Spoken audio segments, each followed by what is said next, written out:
حضور نے ارشاد فرمایا جو اپنے سے نیچے ہے اس کو دیکھو، تم سوکھے ہو جاؤ گے، دکھی نہیں ہوگے۔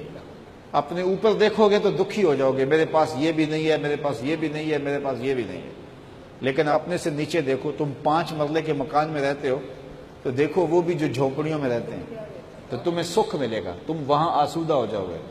لیکن تم 10 کنال کے بنگلے میں بھی رہتے ہو، آگے دیکھو گے کہ فلاں ایکڑوں میں رہتا ہے تو آپ کے لیے وہ بنگلہ بھی تنگ تنگ دکھائی دے گا۔ تو اوپر نہ دیکھو، نیچے دیکھو، نیچے دیکھو گے تو سوکھے رہو گے۔ زندگی سوکھی گزارنے کا ضابطہ رسول کریم نے بیان کر دیا کہ اپنے نیچے دیکھو، اپنی مٹی پہ ہی چلنے کا سلیقہ سیکھو، سنگ مرمر پہ چلو گے تو پھسل جاؤ گے۔ استغنا کیا ہے؟ یہ حیات طیبہ کا روپ ہے، اور جو اچھے اعمال کرتا ہے اللہ اس کو نصیب کر دیتا ہے۔ امام قرطبی نے اس کا ایک اور معنی بھی بیان کیا ہے، فرمایا کہ حیات طیبہ سے مراد رزق حلال ہے۔ اگر ہم نے معلوم کرنا ہو کہ ہماری نمازیں قبول ہوئی ہیں، ہمارا حج قبول ہوا ہے، ہمارے دیگر نیک اعمال قبول ہوئے ہیں، تو کیسے اندازہ کریں وہ قبول ہوئے ہیں؟ دیکھیں کہ اللہ نے ہمیں جو رزق دیا ہے وہ حلال ہے یا حرام ہے۔ اگر اس نے ہمیں حلال رزق دیا ہے تو سمجھ لو اس نے ہماری نیکیاں قبول کر لیں۔ حلال رزق یہ ایک ایسی دولت ہے کہ جس کو نصیب ہو گیا اس کو دارین کی بہاریں مل گئی، اور جس کو حلال رزق نہیں ملا اس کو تمانیت کا نور نصیب ہی نہیں ہو سکتا۔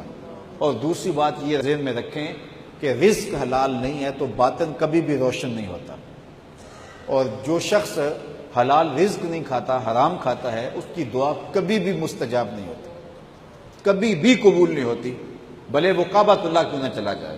حضور نے ارشاد فرمایا ایک شخص لمبا سفر کر کے آیا ہے اور اس کے بال غبار سے اٹے ہوئے ہیں، یمد یدیہ، اور وہ لمبے ہاتھ کر کے دعا مانگتا ہے، وَمَطْعَمُهُ حَرَامٌ وَمَشْرَبُهُ حَرَامٌ وَمَلْبَسُهُ حَرَامٌ وَغُذِيَ بِالْحَرَامِ فَأَنَّىٰ يُسْتَجَابُ۔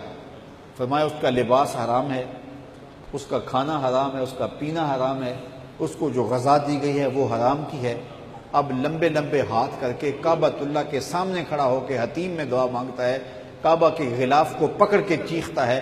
رسول اللہ فرماتے ہیں اس کی دعا کیسے قبول ہوگی؟ جب اس کا رزق ناپاک ہے تو اس کی اپنی دعا بھی قبول نہیں ہوگی، بلکہ صوفیہ فرماتے ہیں نیک لوگوں کی دعاؤں سے اس کا حصہ بھی نکال دیا جاتا ہے۔ جب اللہ کے بندے دعا مانگتے ہیں اللہ پورے مسلمانوں کی، پوری امت کی خیر فرما، تو جس کا رزق پاک نہیں ہوتا اس کا حصہ اس سے نکال دیا جاتا ہے۔ تو حیات طیبہ کا روپ یہ ہے کہ ہم اپنے رزق کو پاک جب کر لیں گے تو سمجھ لیں کہ اللہ نے ستھری اور پاکیزہ زندگی دے دی، اور پاک رزق کمانے کھانے والا اپنے قلب میں ایک تمانیت کا نور پاتا ہے، اور اگر وہ نہیں ہے تو پھر کچھ بھی نہیں ہے۔ تو ہمیں حیات طیبہ حاصل کرنے کے لیے رزق حلال جو ہے وہ اختیار کرنا چاہیے۔ بعض لوگ کہتے ہیں کہ فلاں بندے نے منشیات فروشی سے، ناجائز فروشی سے اتنا پیسہ کما لیا، اور اگر وہ حلال کماتا تو حلال سے تو اتنے پیسے نہ بنتے۔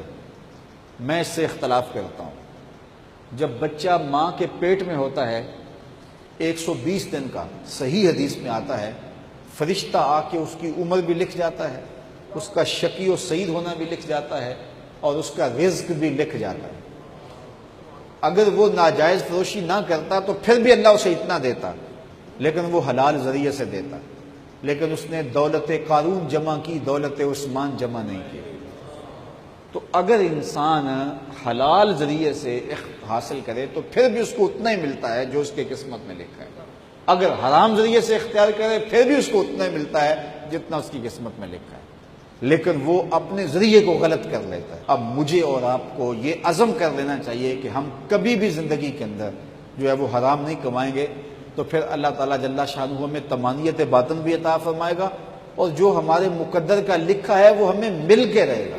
ہمارے اوپر صرف کوشش کرنا ہے۔ تو قسمت کا ہے جو مل کے رہتا ہے۔ اب کوئی حرام ذریعہ اختیار کر لے یا حلال ذریعہ اختیار کر لے، اب یہ ہمیں اس نے اختیار دیا ہے۔